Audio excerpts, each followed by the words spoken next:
Town of the Tall Man, Part 3. He sighed, stepping away from the door. For all he knew, the clinic was also overrun. He tried his cell phone, but no service. The power poles were still up. If he could get in somewhere, maybe he could get out a call while waiting for morning. He stopped himself there. Calling wouldn't help. The emergency services couldn't possibly be working, and he didn't have anyone he knew he could call that would answer. He looked at the door again, and off to the side he could see a glowing red dot just below the roof. The clinic must have finally installed a security camera. He walked up to where it seemed to be pointed and waved his arms. "Hey," he said as loud as he dared. "Is there anyone inside? I'm not afflicted. I just need a place to hide." He waited, looking up at the red dot. Nothing. Then the red dot moved to the left. Another dot appeared, and moved in tandem with the first, before both angled down, and Gareth shrank back as something made of the shadows stepped forward. Its glowing eyes, the only light that its form didn't absorb. It was as if the entity was a void, a gap where the world had been torn out with nothing left. It towered over him, closing the distance in a single stride before reaching forward with a hand black as pitch. Gareth yelped and darted away before the shadow could grab him, running down the alleyway. He made it to the intersection just to see it standing at the end of the path, back onto the street like it had been waiting for him. He dashed down the other path, but it wasn't long before the shadow stepped out of another patch of darkness to block his way. He turned back, but it was there as well, just as far away as it had been in the other part of the alley. He looked down the third path of the intersection, then the fourth, but the shadow beat him there every time, ambling toward him as if it was out for a nightly stroll. His eyes landed on the back door of the closest house. He charged up to it and tried the knob. Locked. He tried again and again. The shadow was just behind him. It was too late to break a window, and it would just follow him in. He tried in vain as the shadow reached its hand out to him, palm going for his shoulder. The door clicked unlocked and he barged in, nearly barreling over a young teen who shut it the moment he was inside, turning the dead bolt. Gareth's momentum carried him off his feet and onto the floor, where he gasped for air before getting his legs under him.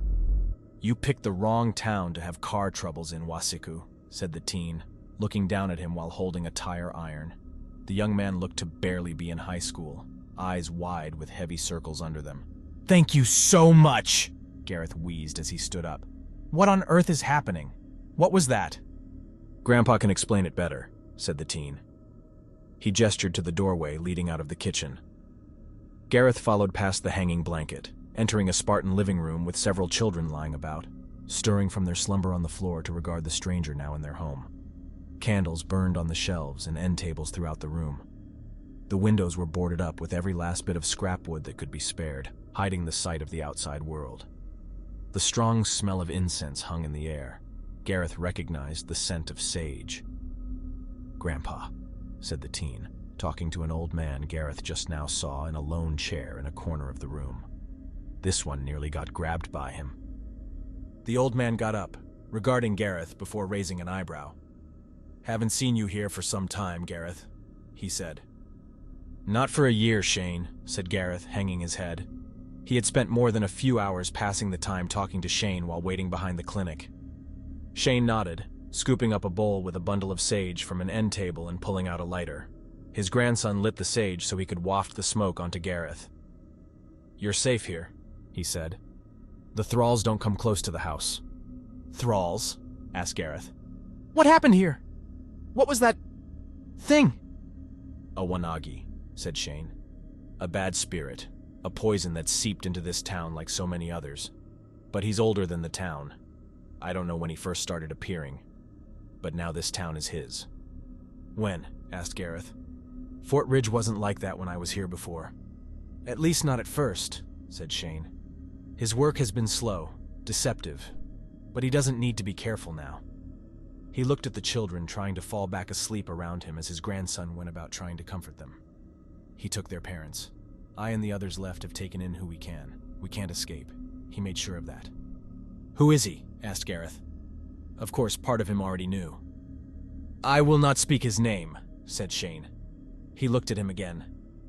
"And I think you already know the one he is using now." "I saw him at the casino," said Gareth. "That thing outside was him as well?" "He likes to think of himself as an elder," growled Shane. "But he is anything but. I am glad he spared you. but I can't imagine why he did. Because he and I are old friends, came a voice from behind them. Everyone jumped, and some of the children shrieked before quieting themselves as Gareth and Shane backed into the center, arms spread wide as if to protect those around them. Out of the darkness of the hall stepped the same Blackwater Gareth had met at the casino, the shadows coalescing into the formal shape he had taken there. His glowing red eyes turned black like cooling coals, save when the light caught them. Blackwater made a show of bowing to them all. Such harsh words about my work. It's not been easy. Leave this place, growled Shane. I will not let you hurt these children. He stepped forward but stayed within the living room, not daring to step into the hall where Blackwater loomed. Foolish one, said Blackwater, shaking his head. You know I don't want to harm them. They've all seen what you did to their parents, said Shane. What hope did their parents have? Asked Blackwater. The town crumbling, everything weighing on them, the loss of all they cherished, no relief in sight. I offered complacency.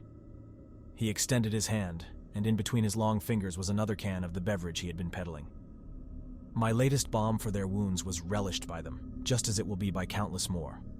Though I do admit I prefer other drinks. He looked at Gareth, grinning. This one knows well how much they can help. I don't know you, said Gareth. Yet he did. I was there for you when you needed me 1 year ago, said Blackwater. I helped take the pain away for you.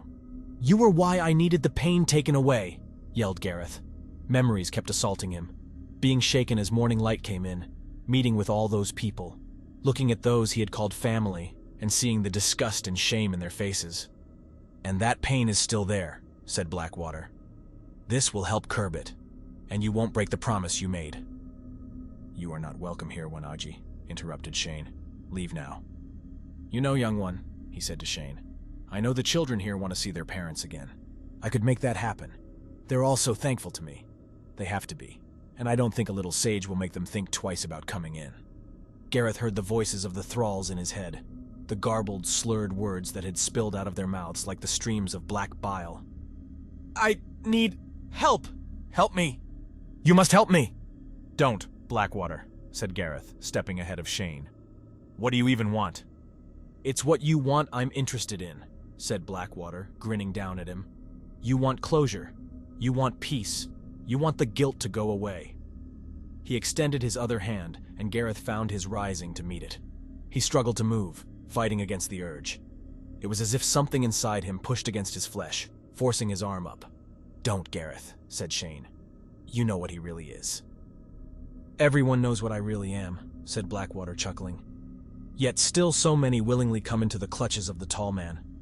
His hand darted forward, grabbing Gareth's like a bear trap, and everything turned black. Color came back into the world a second later, the darkness falling away like a curtain. Gareth stood on the top of a hill, left reeling from how he had appeared there. A small abandoned farmhouse stood off in the distance, St. Kolb's cemetery just visible past it. The stars gave barely enough light for him to see around him, and to see the gravestone right before him on the hill, the same hill where he and Lynette had played so many times. The hill they had shared their first kiss on, the hill where they had celebrated his proposal, and the hill where he had buried her. That night a year ago, he should have known. He had seen the holes in the crooks of her elbows, her withering away, rotting like the town she had cared so much about. The town he had agreed to move with her to instead of staying in the city, just past the borders of the reservation. Everything had been eating away at them those past few years. But while she found her escape with a needle, he had found it in a bottle. That time, something had been different. The doctors had said it had been laced with something else, something she hadn't been prepared for. She had died in her dead mother's farmhouse, helpless, all while he had been passed out on the floor beside her. It wasn't until the next morning when her sister had come by that he had awoken. A year ago exactly. He looked at the gravestone before him, the light from the stars blocked out by the looming shape at his side. The tall man looked down at him, red eyes fixed on the grave as it raised one of its arms and placed its hand on his shoulder.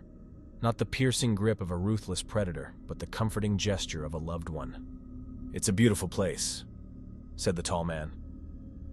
Even now it is, said Gareth. How unfortunate she left my grasp, said the spirit. There is no comfort in death. Not for her, not for her loved ones, not for you. At least she's free from you, said Gareth. Even if it's in death, she's at peace. And you're still here, alone and miserable, said the tall man, hated by everyone who had ever loved you, still stitching together the tattered remains of your life. He extended his other hand to Gareth. Take in my will again. I still have some of your spirit. I know how much you hurt. In his free hand formed another one of the cans.